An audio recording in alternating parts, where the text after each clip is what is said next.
प्रिय आत्मा, मैं अत्यंत आनंदित हूं अपने हृदय की थोड़ी सी बात आपसे कर पाऊंगा। इसलिए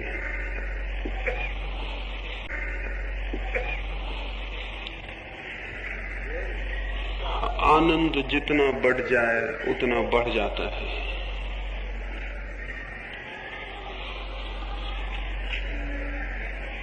जो मुझे दिखाई पड़ता है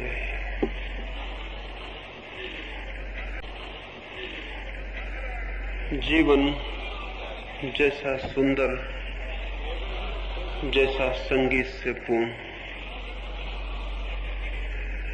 जैसा आह्लादकारी, जैसी धन्यता मुझे उसमें दिखाई पड़ती है। हृदय में कामना उठती है आपको भी जीवन वैसा दिखाई पड़े और स्मरण रहे जीवन वैसा ही हो जाता है जैसी देखने की हमारे पास दृष्टि होती है।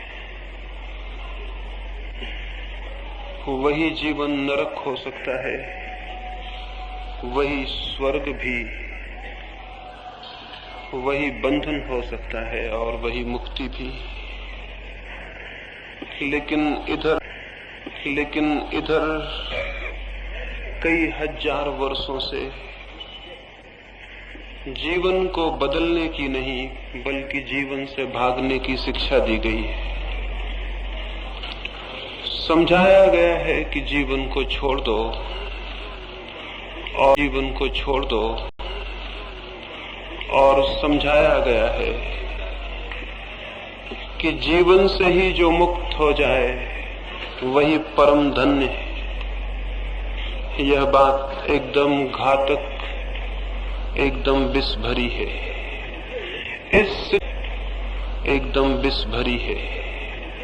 इस शिक्षा का ये दुष्परिणाम हुआ, इस संस्कार का ये दुष्परिणाम हुआ कि जो जीवन बदला जा सकता था, जो दृष्टि इसी को कर सकती थी, उसके पैदा होने की सारी संभावना समाप्त हो गई। जो लोग जीवन से भागना शुरू कर देते हैं वे जीवन को बदलने में असमर्थ हो जाते हैं और वे लोग भी जीवन को बदलने में असमर्थ हो जाते हैं जो जीवन को भोगना शुरू करने वाला भोग में भटक जाता है, जीवन से भागने वाला भागने में, और जीवन को जानने से दोनों वंचित रह जाते हैं। दो ही प्रकार के लोग हैं, दो ही प्रकार की शिक्षाएं हैं, दो ही प्रकार की दृष्टियां हैं। दोनों दृष्टियों के टेंशन में मनुष्य का निरंतर जीवन क्षीण होता गया, अंधकारपूर्ण होता गया। एक छोटी सी कहानी में कहूं